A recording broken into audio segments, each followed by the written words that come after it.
What's up? This is MC. Nasa Lichess tayo ngayon at maglalaro tayo ng... Gusto ko kasi mag-practice para sa tournament na paparating. At yung time control doon ay 60 minutes plus 3 seconds na increment. Ngayong nire-record ko to, ngayon ay January 23, 2025. At yung tournament ay January 25 to 26. Dalawang araw. 6 rounds ng 60 minutes plus 3 seconds increment. So, habaan natin sa ating time control. 30 plus 0. So, ito mahaba-habang time control to para ma-share ko yung thought process para malay nyo may mapulot kayo para sa sarili nyong mga laro. So, gusto kong banggitin yung bawat move para masundan ng lahat ng viewers, pati na mga student ko na blind. So, pag binanggit ko kasi notation, mas masusundan nila or nyo kung nanonood kayo. So, kulay white tayo. Let's play... Sa tournament, ang plano kong gamitin na opening ay London system. So, let's play D4. Siya ay nag-D6. Ang bilis. Ang bilis mag-move. Let's play E4. Control na natin yung center. Knight F6 naman siya. So, ito yung tinatawag na perk defense, no? Let's play Knight C3. Defending E4. Kasi inaatake ng Knight sa F6. So, ang normal move dyan ay G6. Nag-C6 siya. Isa rin naman yan sa mga common, no? Pasensya na sa sipon.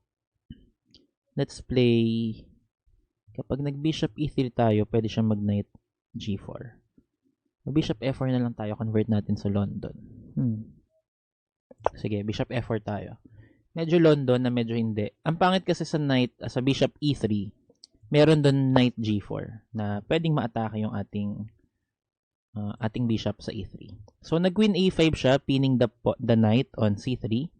At dahil yung knight sa c3, nilagay natin siya dyan para bantayan yung pawn sa e4. So, may threat na yung kalaban natin ngayon na i-take yung pawn sa e4 gamit yung knight sa f6. Kasi nga, hindi makaka-take back yung knight natin. Naka-pin. So, kailangan ma-break natin yung pin or i-defend yung e4 pawn. So, pwedeng f3, pwedeng queen d2 para pigilan yung pin. Pwede rin naman bishop d3. Yun yung mga alam ko na usual na move. Pero ang gusto kong gawin dito, queen d2. Tingnan natin ang gagawin niya.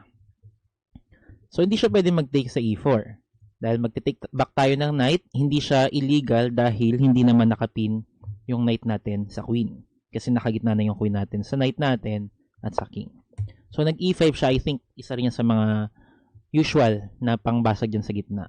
At ang naalala kong dapat gawin dito ay mag-take, then magte-take tayo, d takes e5, then d takes e5 din siya, then atras lang yung bishop sa e3. So, take tayo.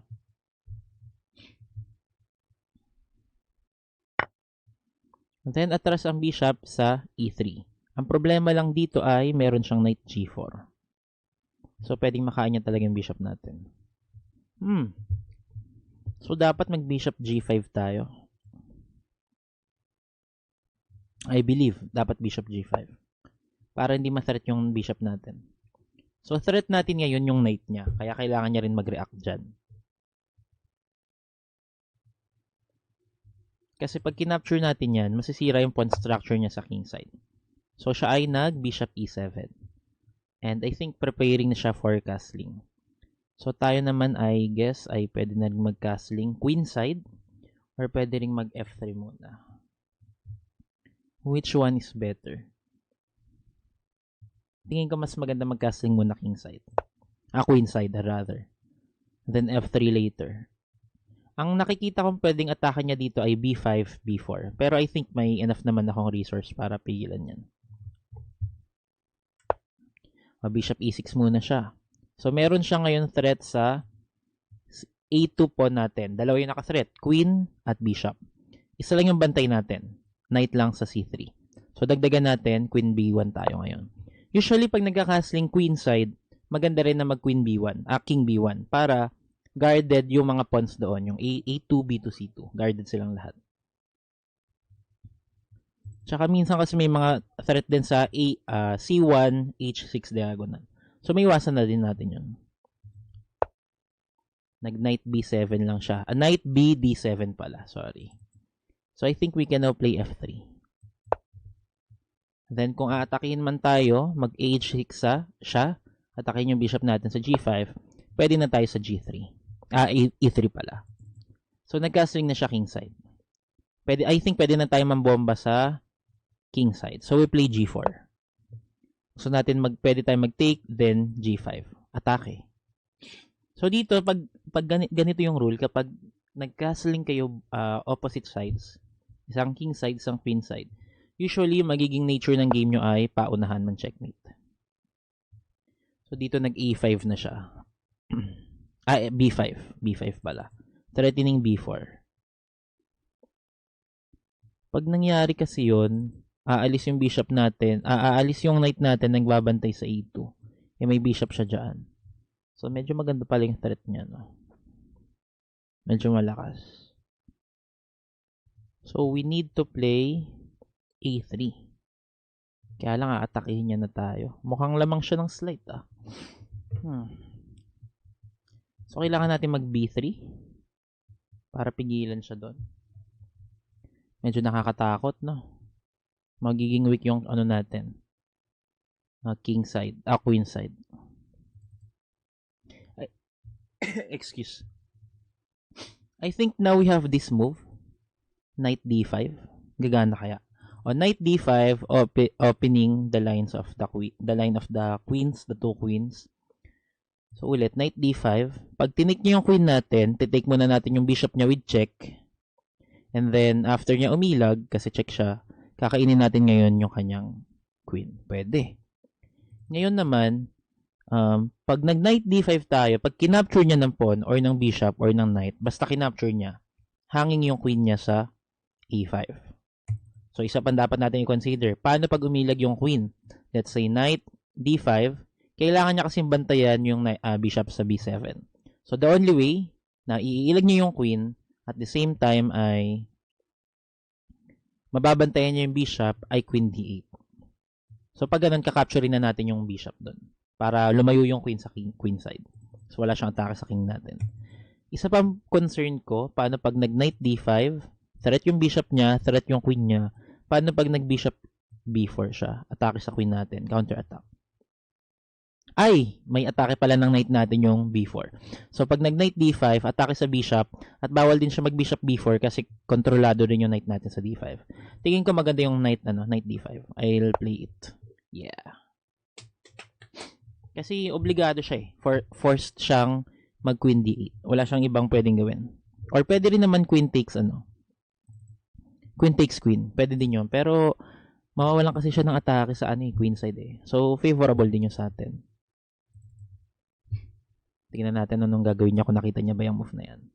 Kapag kayo lumalaban kayo sa perk tapos nagka-queen side castling kayo, once nalagay nyo na yung king nyo sa B1, pwede nyo nang i-consider yung ma-open yung linya ng queens. Kasi kung hindi kayo nag-king B1, hindi gagana tong trick na to. Dahil ang gagawin niya, queen takes queen with check. Tapos after natin mag-take back sa queen niya, hindi naman tayo mawawalan ng queen, kaya lang mawawalan tayo ng piece sa D5. Kasi yung knight natin sa D5 hanging. Ngayon, hindi niya lang makapture yung queen natin, nalalamang siya. Kasi pag take muna natin ng knight sa E7, with check yon. At ang tawag doon ay in-between move. Or, ano bang tawag doon? Swish and sug, kumbaga. Magsisingit ka muna ng move bago mo gawin yung talagang move na hindi ka malulugi. So, yung move na hindi tayo malulugi, after niya mag-queen takes queen, syempre kailangan din natin i-take yung queen niya. Pwedeng rook takes queen or bishop takes queen. Pero, ang gusto muna natin isingit doon ay yung knight takes E7 with check and then lalamang pa tayo isang piece doon. So, napilitan siyang bumalik and then yung knight natin sa D5 ay on fire ngayon kasi inaatake ng 3 piece. So, kailangan natin i-take yung bishop sa E7 with check and then mapipilitan siya mag-queen takes. Wala siyang ibang choice. O ngayon, balik tayo sa problema ng buhay. Yung king-queen side natin ay medyo problemado tayo dyan kasi lamang siya sa space dyan. Ay wait, may naisip akong move. Queen D6. Queen D6 kasi medyo overextended siguro. Pwedeng sabihin na ganun or target yung mga pawns niya sa queen side. Ngayon, pag nawala yung queen na siyang nagbabantay dyan, baka maging weak yan. So, medyo long term to na plano, pero baka sulit naman. Tingnan natin. Queen D6. So, pag inilagan niya kasi, like Queen E8, magang yung pawn sa sa C6. At most likely, pati yung pawn sa B5. guguho na din. So, kapag tinake nyo naman, queen d6, queen takes d6, so rook takes d6, may threat pa rin tayo sa pawn. Ang problema lang, feeling ko kaya siyang bantayan. Rook c8 lang. Parang safe na ulit siya dun. So, parang di rin pala ganun kasulit. Dapat ma-take advantage natin na bishop pair tayo eh. Meron pa tayong bishop pair. So, ulit, queen d6, queen takes d6, rook takes d6, rook c8, rook fc8, bantay. Tapos magpupush siya ng pawns. Paano natin i-develop yung pieces natin? a4. Kakainin niya lang yun. Pabor sa kanya, ma-open yung queen side eh. Paano kaya? Hindi naman pwedeng c4 kasi may bishop siya nakatulong doon at saka pawn sa b5. Kailangan ma-take advantage natin na meron tayong control sa d-file.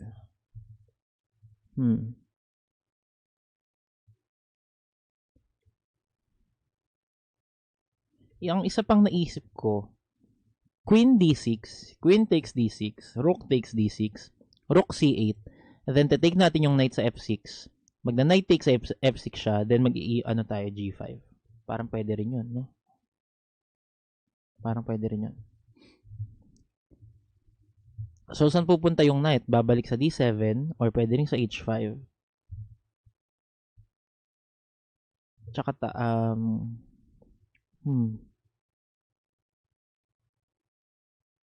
parang pwede. Kaya lang doon may knight siya. Knight tawag dito. Knight h5, knight f4. So, kailangan mapigilan din natin yun. Ang isa pang issue natin yung bishop natin sa f1. Hindi ko pa alam saan ko siya i-develop. Buti ang haba ng oras natin, mapag-iisipan natin ito maigi. Pwede kayang mag h4 lang, umatake lang tayo. Once na ginalaw niya na yung rook niya or yung pawn, doon tayo mag-offer ng queen trade. Pwede kaya yun. h4 lang muna, invest lang tayo sa queen side. Kasi hindi niya rin basta-basta maaalis yung knight niya, tingin ko eh. Nakakommit kasi yun dito sa knight niya sa f6. Yung knight naman sa f6, hindi makaalis. So, I think kapag nag-queen d6, kakapture niya talaga ng queen kasi dalawa yung threat natin, yung queen sa e7 na hanging at yung pawn sa c6 na hanging. So, para masolusyonan niya yun, kailangan niya lang capturein yung queen natin.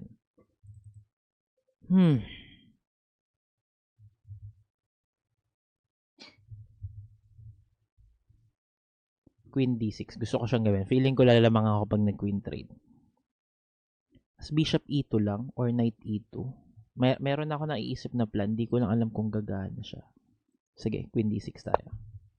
Queen d6, queen takes d6, rook takes d6. Then, ilipat natin yung bishop natin sa kabilang side. Parang okay na plan din yun, no? Parang okay na plan din yun. Dapat ma-take advantage natin tong c6 pawn. So, kailangan mapigilan natin yung pagpupush niya. Somehow, hindi naman siya makakapush kasi maghang naman yung pawn sa b5. So, yun na nga nangyari after natin mag-queen b6, queen d6, nag-queen takes d6 siya, nag-rook takes d6 tayo, and then rook fc8. As I calculated. Ganun na nangyari. Ngayon, paano natin pipigilan yung c5? Actually, hindi niya yun magagawa dahil maghang yung pawn sa b5. So, may time pa tayo. Ang isang naisip ko din na plan, medyo matagal nga lang. Knight e2, knight g3, knight f5. Ang problema lang dyan, isang g6 niya lang, shutdown na yung idea natin. So, hindi rin pwede. Or kung ganun man, kung nag-g6 man siya, edi makakalipat tayo sa e3. Parang okay din. Ang problema lang, wala rin tayong future sa d5 at sa c4 kasi may pawns doon.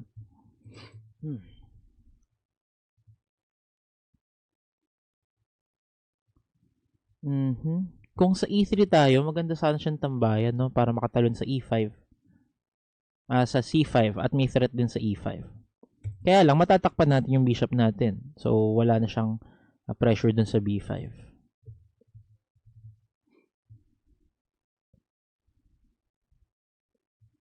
Sige nga, takes tayo. So, bishop takes knight sa f6. Knight takes bishop sa f6. We play g5. Iilag yung knight. Most likely sa d7 din yan babalik. Then, saan natin ilalagay yung bishop natin? That's the question. Saan ilalagay ang bishop natin? Matatrade kaya natin siya. Ay, wait. Meron na akong idea. Ito medyo mas solid na to. Bishop takes knight. Knight takes bishop. Ulit. Bishop takes f6. Knight takes f6. g5. Iilag yung knight. Then, we play bishop h3. Offering trade of light squared bishop. Tingin ko papabor sa atin yun dahil mas lamang siya sa development eh. So, bigay na natin yung bishop pair natin. Pero, gusto natin yung maging pawn structure papabor sa atin.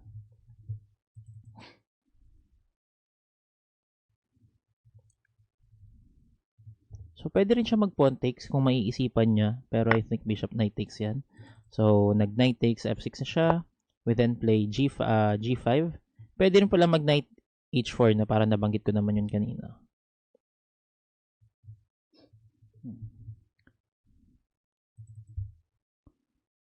In that case, makakapag-offer ba tayo? Pwede pa rin naman ata.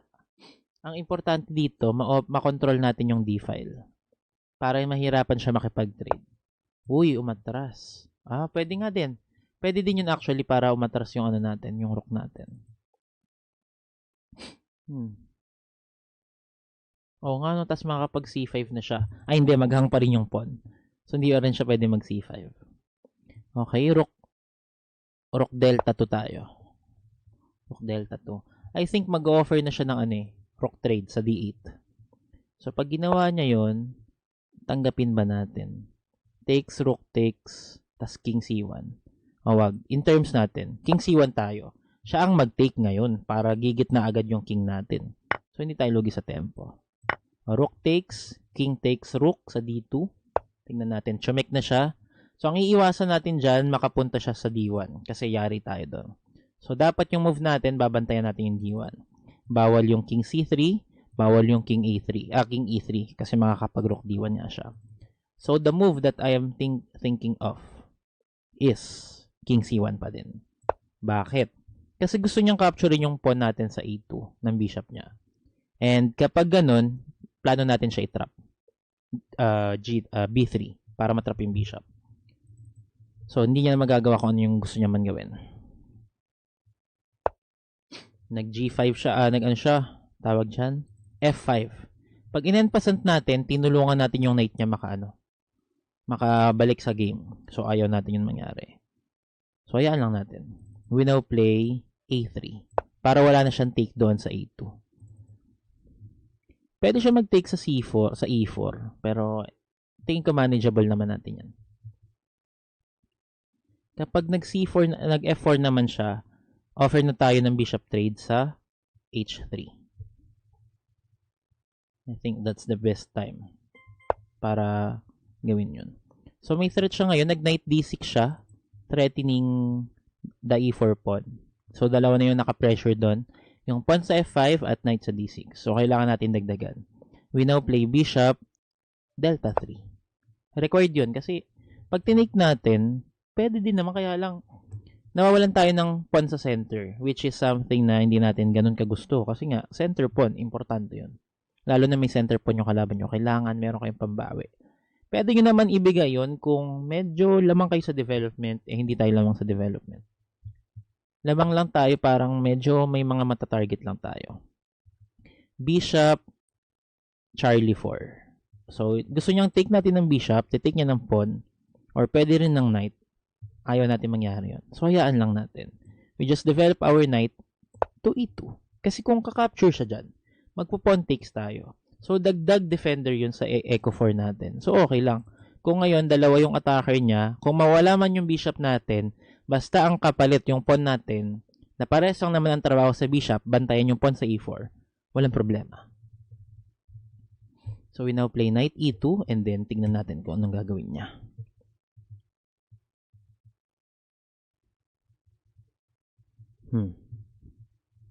Titake niya kaya ang bishop natin? Titake kaya siya sa pawn? Alin? O nag-pawn takes muna siya. So, pawn takes din tayo. Pag bishop takes kasi, maghang yung knight natin. So, pawn takes. Ooh, medyo na, parang may idea ako sa plano niya. Para may idea ako sa plano niya. Titake natin to. F takes E4 siya, F takes E4 din tayo. So, pwede niya kasing i-take ng knight yung pawn natin sa E4. Kasi pag tinake natin ng bishop, magang yung knight natin sa E2. Pero may bawi kasi tayo dun sa C6. So, ang ginawa niya una, bishop takes D3. Pero dito, hindi nagagana yung tactics na yun. Kasi nga, defended na yung uy, yun lang. May ganun siyang tactics. Aba, ang galing niya din Ang galing niya din. So, anong nangyari doon? Balik lang natin. Siya ay nag-pawn takes F takes E4. F takes E4 din tayo. Then, bishop takes D3. Pawn takes D3. And then, knight F7. So, dalawa yung atakan ng knight F7. Yung pawn sa D3, gamit yung rook sa D8.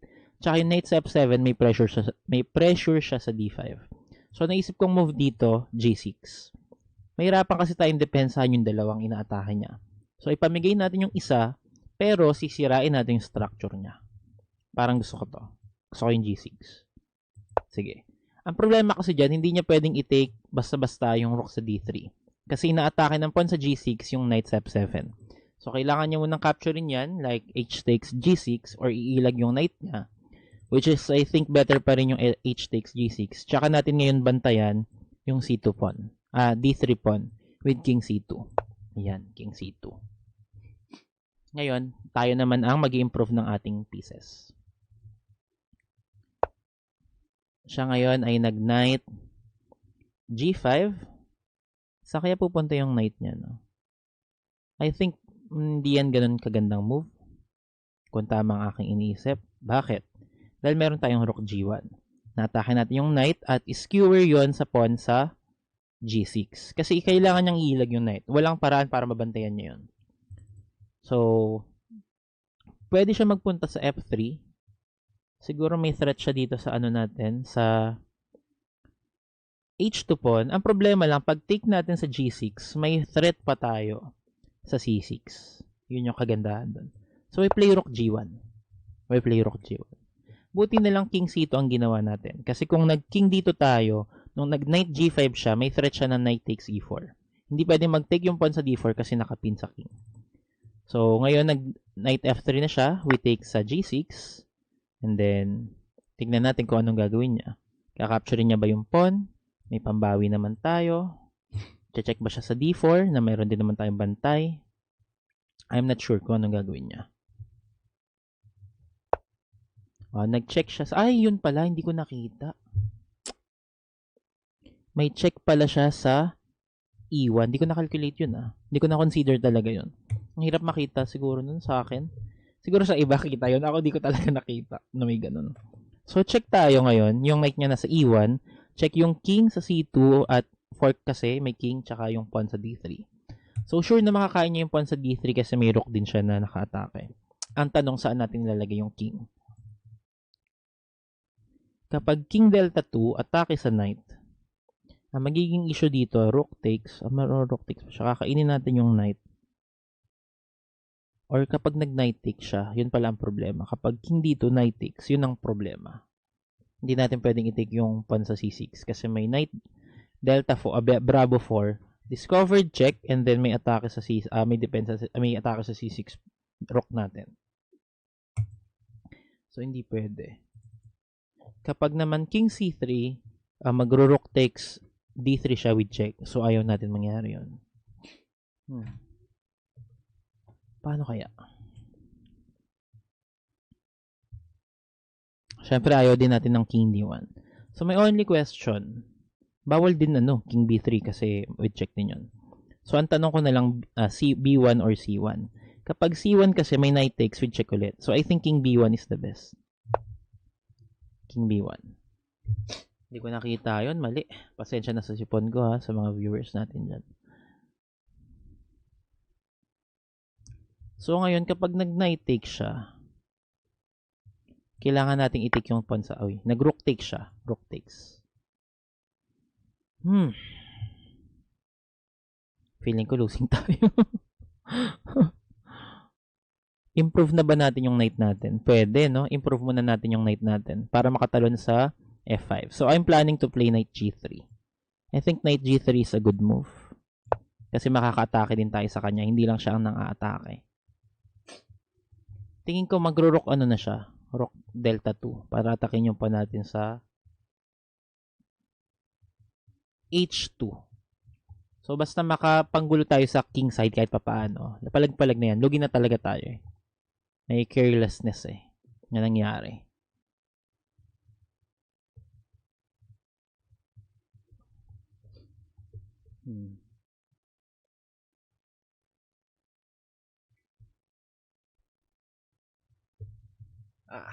Sakit ng likod ko.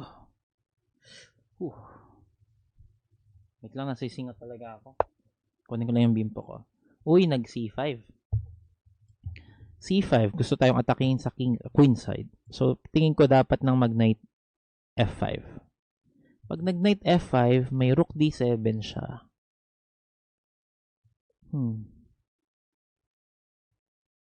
Parang mababantayan naman, no?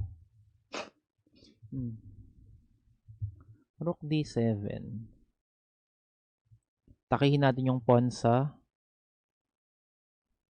Kailangan mag-H ano na tayo? H4. Kailan pag nag-H4, mag-ano lang siya. King H7 lang. Threat na yung rook natin agad. Tsaka natin natakihin yung pawn niya sa E6. Pero mababantayan niya kasi agad yun eh. Knight F3 lang yun eh.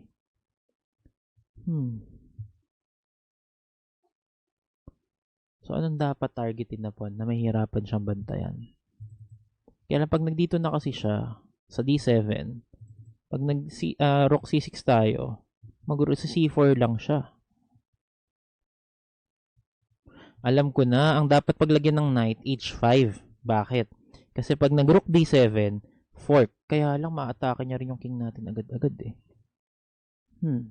Pero, ulit. Knight H5, rook D7, check sa C6, F6, knight F6, king, tawag dyan, nadi-disconnect ako, king F7 para atakihin yung rook natin at knight natin, tsaka tayo mag-rook takes pawn, so kailangan niya mag-king takes rook, kasi with check yun, tapos tsaka natin kakainin yung rook niya sa D7, so nakakuha tayo ng pawn, may pressure tayo sa F6, at E5, at sa Charlie 5. Parang gusto ko yun. Ang problema lang, pag nag-knight H5, hindi naman siya required mag-rook D7. Hindi nga siya required, pero inaatake kasi yung G7 eh. Kaya, hindi ko alam kung anong gagawin niya. Hindi ko sure kung anong plano niyang gawin. Pero, I think this is the only way na makaka-challenge tayo sa kanya. Knight H5. Threatening the pawn on G7. Ngayon, paano pag inangat niya na agad yung rook niya? Yung king niya, king H7. Titake natin. Parang mali din eh. Pag tinake natin, aangat siya dito, threat niya pareho. So, at saka natin naatakihin yung knight niya nun. Kaya lang, check siya sa baba para bantayan yung rook. So, check siya, yung knight. So, aangat tayo kasi bawal tayo, sa A2 tayo angat, bawal sa C2. Kasi may knight sa E1. Tapos, tsaka niya kakainin yung rook na knight natin. Nakalculate niya kaya ng buo to. Ayan na nga, umangat na nga. Yari tayo.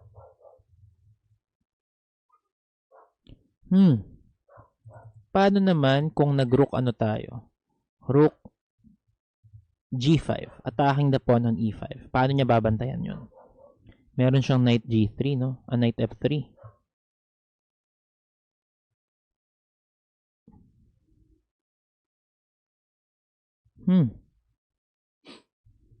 Ulitin natin. Rook takes pawn sa G7.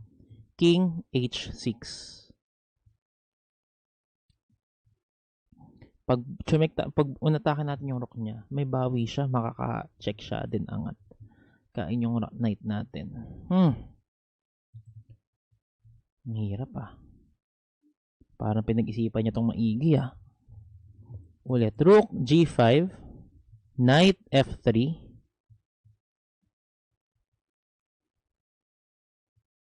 knight F3, king C2, atake sa rook.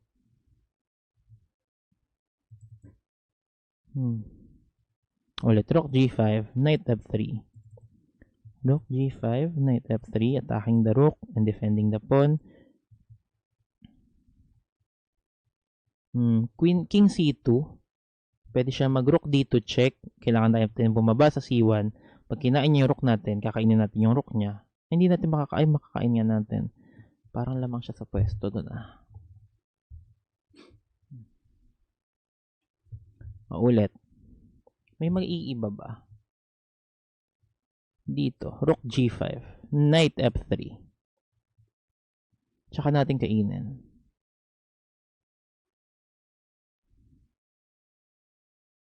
Hindi din Rook g5, knight f3. Most likely kasi knight f3 talaga King c2. Pag kinain niya yung rook natin, kakainin natin yung rook niya.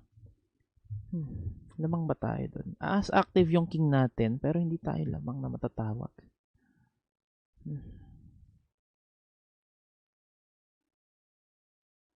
Kasi may threat din siya sa pawn natin sa e4 Pero mababantayan natin yun.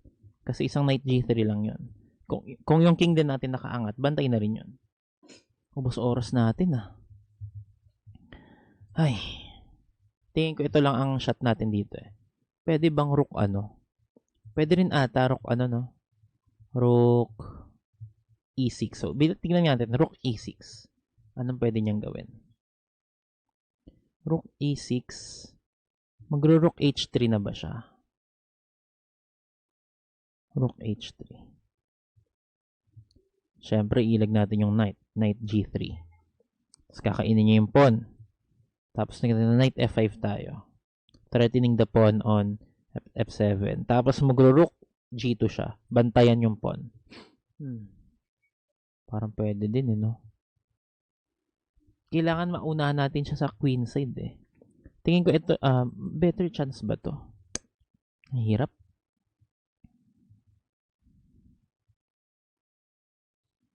Mas maganda ang rook c4. Rook c6. Atake sa c5. Tapos lipat sa c7, pressuring the pawn. Better chance kaya to. Tingnan nga natin. Rook c6 na lang tayo. Feeling ko mas may magandang chance dito. Kaya lang pwede rin siyang mag-rook h3 pala dito, Ganon din. Pero, tingin ko mas maganda sa c5 kasi mas maraming target yung e5 at b5. Ang problema lang, ito talagang rook h3. Check muna siya, so iba ang plano niya. May iba siya nakitang pattern siguro. So angat tayo, wala naman tayo ibang legal move. Nag-rook d1 siya, check, and then king a2 lang naman tayo. Ano kayang plano niya? Ang haba pa ng time niya, 21 minutes. Tayo, 6 minutes. Ang hirap kasi. Ang hirap mag-isip ng plano. Parang, ayan na, atakihin niya na tayo. So nag-knight, delta 3 na siya, malamang yung b2 na yung tatargetin niya dyan. Mag-ano na rin tayo. Rook c7. Pressure na rin tayo sa g7. Baka makadenggoy pa tayo. Wag na natin masyadong pag-isipan kasi maubusan tayong oras. Buti kung sobrang haba ng time control. Hindi naman. 6 minutes. So, nag-c4 na siya. So, pwede na tayo mag-take sa g7. Knight takes. Baka makachamba pa din tayo dito ng mga fork. We never know. Uy! Mamatihin niya na tayo. Oo nga Ulit. Knight b3. Ang plano, ang ilag tayo. King b1. Knight b3. Mati tayo. Mati. Ang galing. Hindi ko nakita yung planong yun. Ang galing. Solid. Checkmate talaga. Kapakita lang natin Check yan. So, regardless kung saan tayo magpunta, King b1 ko or King a1. Mas maganda sa King a1 kasi King b1 parang mas maraming option. Pwede pa mag King c2 pero wala din. So, tingnan natin King b1, Knight b3, check ng rook sa d1. So, dalawang option natin. Kung magki-king tayo, King b2, meron siyang rook a1, checkmate. Bakit? Bawal natin kainin yung rook sa a1, may knight sa b3 na nagbabantay. Bawal kainin yung knight sa b3 kasi may pawn na nagbabantay. Bawal mag-king king B1 dahil may rook nga sa A1. Bawal mag king B1 kasi may rook sa A1. O paano naman kung knight B3 ulit. Kung nag-king B1 tayo, knight B3, check, tapos nag-king ano tayo, king C2, meron pa rin siyang rook C1. Checkmate pa rin. Bakit? Una, yung rook, kinokontrol niya yung C2 tsaka C3. Tapos yung B3 naman ay kontrolado yung D3 ay kontrolado ng pawn. Bawal natin kainin yung knight niya sa B3 kasi kontrolado rin ng pawn sa C4. Bawal naman yung king D2 kasi may knight siya sa B3 na nagbabantay sa D2. So checkmate tayo. Wala, talo talaga. Let's just play it out para makita nyo lang din. King B1, obviously magna-knight B3 na siya kasi hindi niya naman magagawin yung tactic na yan kung hindi niya nakita yung end position. So malamang na-visualize niya talaga yan. At na-calculate niya ng maayos. Galing na kalaban natin. Hindi ko nakita yung C4 move niya. Na yun pala yung pinaka-purpose nun. Sobrang accurate ng mga galaw niya. Solid. Definitely, tingin ko mas malakas talaga siya sa akin. Magka-rating lang kami pero tingin ko 1 kung sa FIDE rating, lamang siya ng 100. Ang gaganda kasi ng mga move niya eh. Medyo hindi ko siya nako-consider tulad ng knight E1. Siguro kapabayaan ko din. Pero ganun talaga eh. May mga player talaga na mas malakas sa atin. And ayun, siguro isa yun sa mga dapat kong i-improve, no. Hindi ko nakita yung knight E1. Carelessness. Solid, ang ganda ng mga ataka niya. Dami ko mapupulot sa larong to. Analyze natin after game.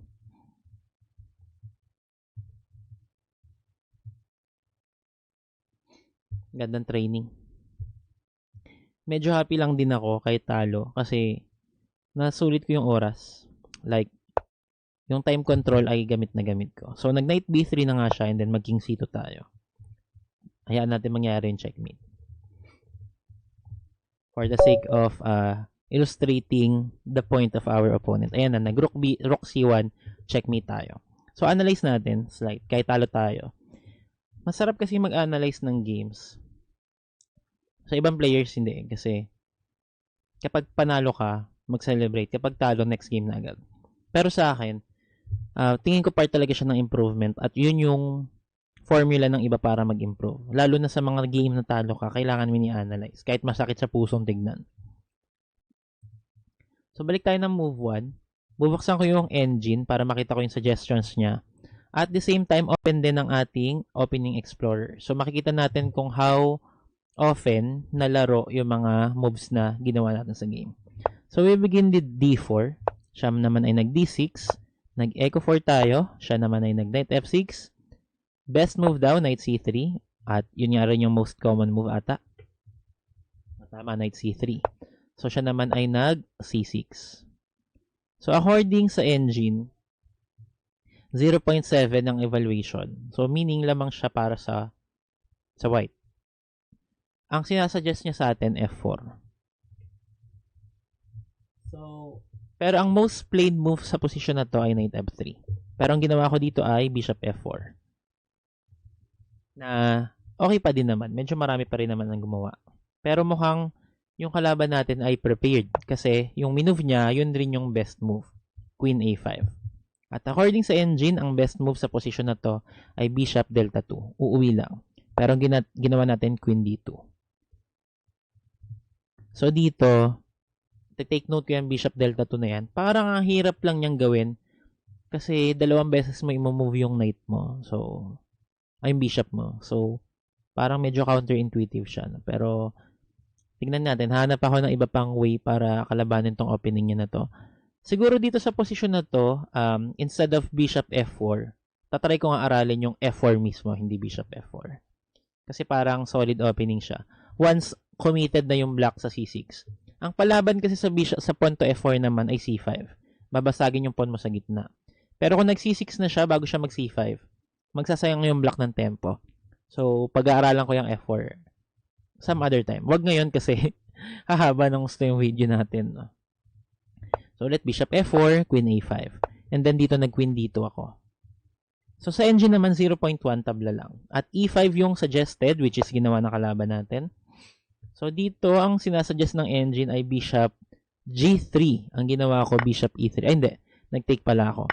So, ayaw niyang mag-take sa Echo 5. Gusto niya atras lang yung bishop. Pero hindi, nag-take ako. Nag-take din siya, and then inilag ko yung bishop. Ang sinasuggest niya sa E3. Pero ang ginawa ko, sa G5. So, ano kaya mangyari pag nag-bishop A3, nag-knight G4, So, tsaka niya lang gusto ipailag yung bishop sa G5. Parang ang kulit naman nung opening na yun, no? Bishop G5, H6, Bishop F4, tapos Bishop E6. Ang kulit naman nito, no? Tapos Rook D1 lang, hindi castling. Wow! O bakit? O kunyari nagtulog-tulugan siya, nag-knight E6 siya.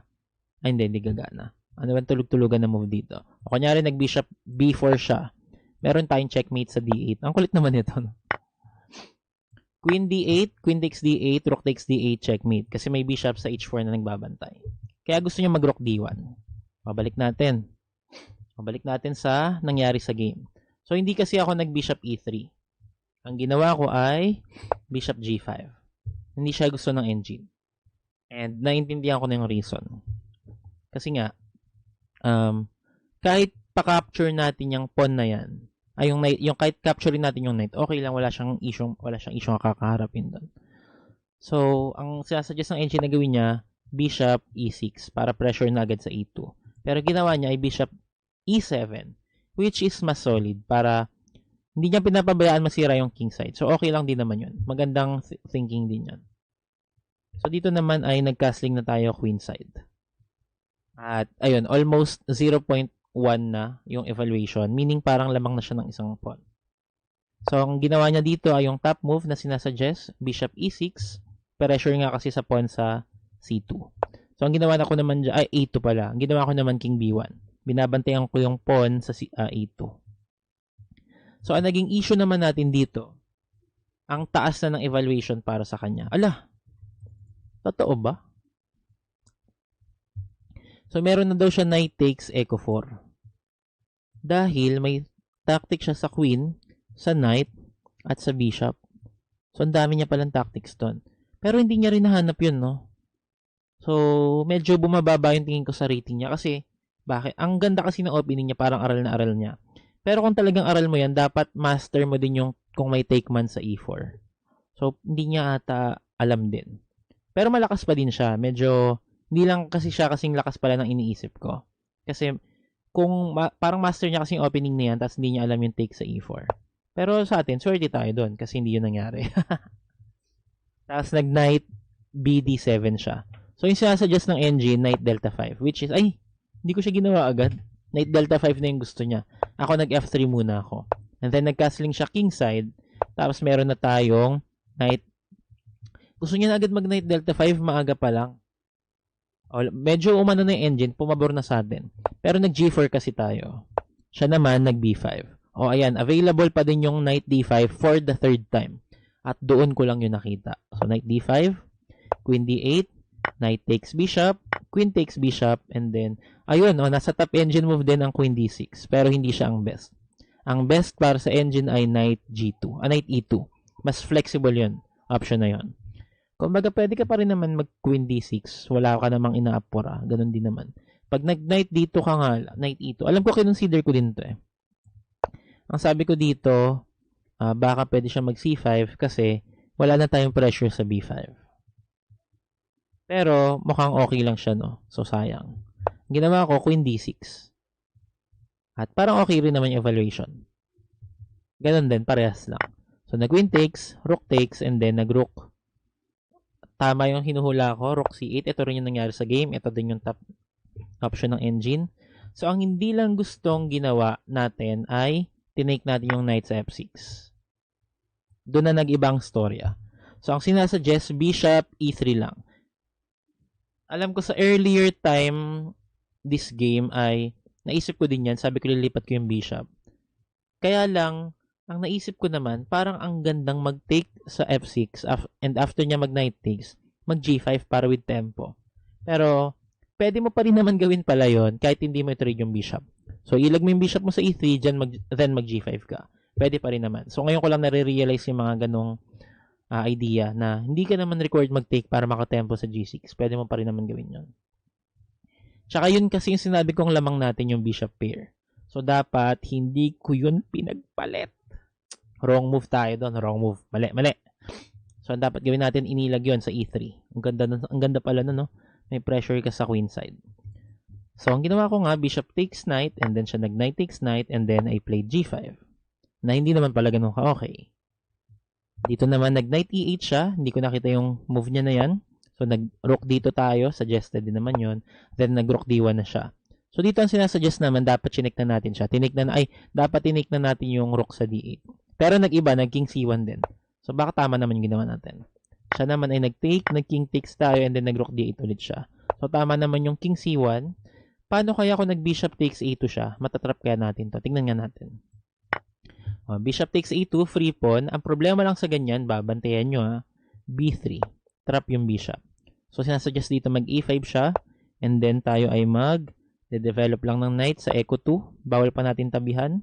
Hindi pa gusto ng ating engine. Siguro kasi may rook din siya. Rook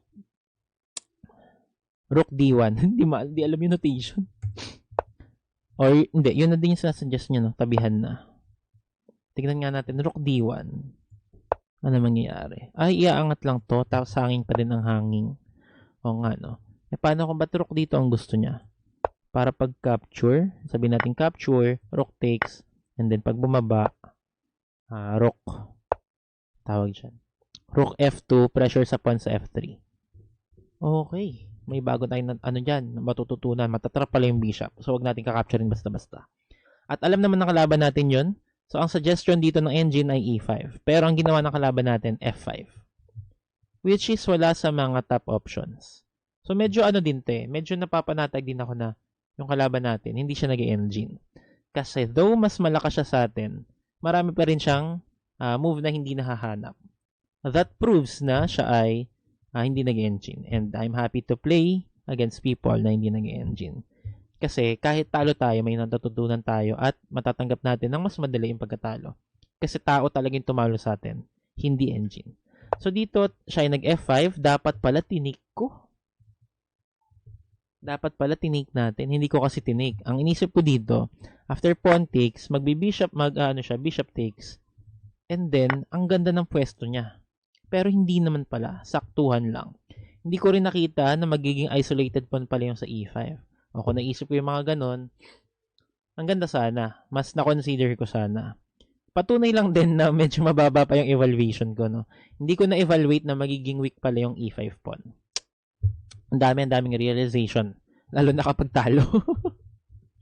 Pero yung kasi, yung pagkatalo, dapat gawin nyo siyang drive para mag-improve pa. So, dito ang dami ko natututunan. Magiging isolated pala yung pawn sa e5.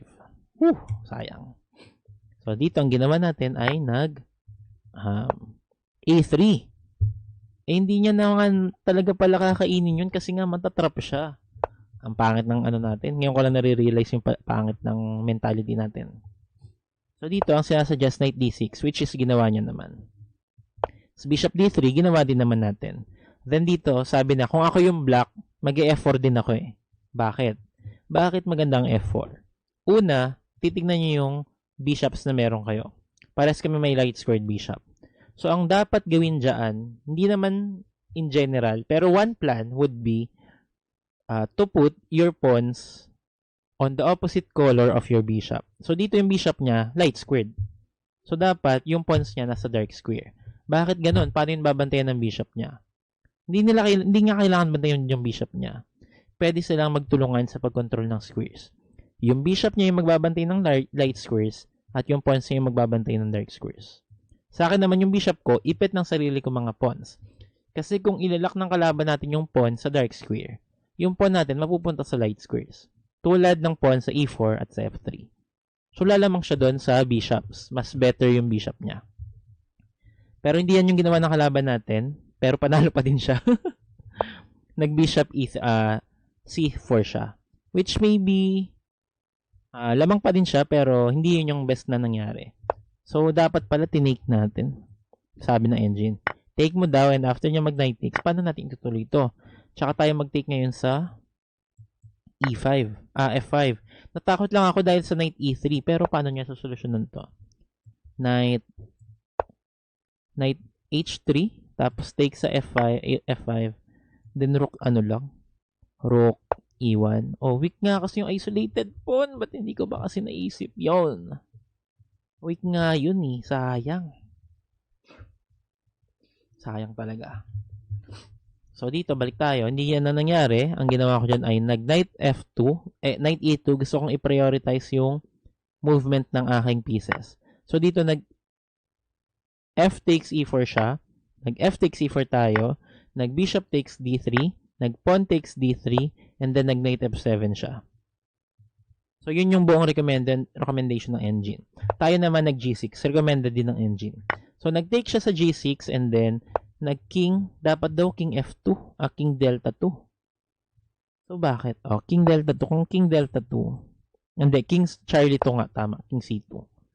Then, dito, ang ginawa niya ay nag-knight G5. So, medyo slightly better pa rin siya, pero tama tayo sa rook G1. Ang sinasuggest ng engine para sa kanya ay knight E6, pero ang ginawa niya knight F3. Isa rin naman sa mga options. So, tama lang na kinain natin yung pawn sa C6. Feeling ko dito na tayo na mali-mali. So, dito, tama yung check niya sa E1. Tama rin naman yung king move natin, king B1. And then, dito, ang ginawa niya ay rook takes pawn. Pero ang sinasuggest ng engine, C5. Pero nag-rook takes pawn siya. Tayo naman dapat kinapture na natin yung pawn sa C6. Kasi nga, nung hindi natin yung kinapture, na-move niya na yun pa forward. So, yun pa yung isang mali natin. Or isang mali ko. So, dito, nag-knight G3 ako. At negative 0.4. So, slightly better lang siya. Nag-C5 naman siya. Tama naman ginawa niya. Dapat nga nag-knight F5 ako. Ba't hindi ko ba to? Ba't kinayuan ko ba to? Kasi may rook D7. Tapos, offer ng rook trade. Grabe naman yun. Kapag pinatulan niya, knight takes tayo, may threat tayo sa B5. So, kung nag-B4 siya, ang dapat daw gawin, knight C8, pag finish niya yung pawn, take tayo sa B4, magpo-pawn takes B4 siya, and then magna-knight E7 tayo. Tabla ba to? Makakatabla ba tayo dito? Lamang siya isang pawn eh. So, paano tayo makakasurvive? King E7, King F7, ayun, knight C6, threat yung mga pawns. So, magna-knight F3 siya, pwede nating i-improve yung queen sa C2, pwede niya kasi take yung pawn sa H3, tapos mag-march siya to eh. Pero paano kaya pipigilan yun? Let's say, tinake niya.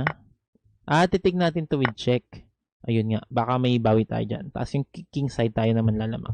Pero mas gusto niyang itik yung pawn sa CB4. Masyado nang mahaba, pero most likely tabla yung sinasuggest dyan. So, ang ginawa natin, instead of rook F5, knight F5, knight H5 ang ginawa ko. At tama yung move na nahanap ng kalaban natin. Rook, king H7. So, dito almost one piece na yung lamang niya, no? Hindi naman, negative 2.4. So, dalawat kalahating pawn. So, dito, ang sinasuggest, rook G1 tayo. Rook G1, atake sa knight. Pero tingin ko kasi dito, check siya, pero hindi pala. So, magna-knight F3 daw, atake sa rook. And then, after rook G3, mag-G5 siya. Na-knight F6 tayo. King G6 siya, improve yung knight. Medyo mahirap intindihin itong mga moves na to Medyo mahirap intindihin yan. Tatry ko pa i-analyze next time. So ngayon, nag-rook C6 ako. Which is mali. So negative 3.1 na. Parang lamang na siya ng isang piece. Check muna siya. Rook Delta 1. King C2. King A2. And then dito ay nag-knight D3 siya. So tama naman yung ginawa ko. Suggested siya ng engine. Rook C7. Kaya lang lamang na talaga siya. Nag-C4 siya at ang dapat ginawa ko, B4. Para may gagalawan ng aking king sana. So, kung mag-B4 tayo, kung magna-knight Charlie 1 siya, may king B2 tayo. Pero dahil ang ginawa ko ay, tinake ko yung pawn sa G7 gamit yung knight. At ayun na nga. Nung chumek siya sa C1, doon ko lang nakita yung checkmate. So, may paparating na palang checkmate. Hindi ko napansin. At yun ang tumalo sa atin. So, after king b1, knight b3, check, discovered attack ng rook. Kahit saan tayo magpunta, b2 man, c2 man, or e2, may rook c1 or rook a1, respectively, na checkmate pareho. Ang nangyari, ginawa ko sa game, king c2 and meron siyang rook c1, checkmate. Grabing laban yun. Kahit talo, marami ako natutunan and syempre, papost pa rin natin to para ma-share natin yung knowledge natin sa ibang tao. So, hindi porket talo tayo, hindi na importante yung game. Importante pa rin, lalong-lalo na sa mga learnings na mapupulot nyo sa game na yon. Kung panalo kayo, pero i-analyze nyo pa din kasi baka may better moves pa din na hindi nyo nakita. So, be humble lang lagi kasi every game, pwede kayong may matutunan dyan. Lalo na ngayon, meron ng chess engine. Kumbaga, kahit wala kang coach, baka may matutunan ka sa engine. Pero maganda pa rin na may coach. Better pa rin yun.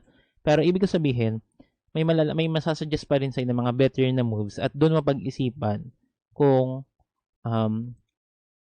paano mo naman marirealize na pwede pala yung move na yon next game. So that would be all. Thank you very much sa panonood ng video to. Again, this is MC. See you in my other videos. Bye-bye.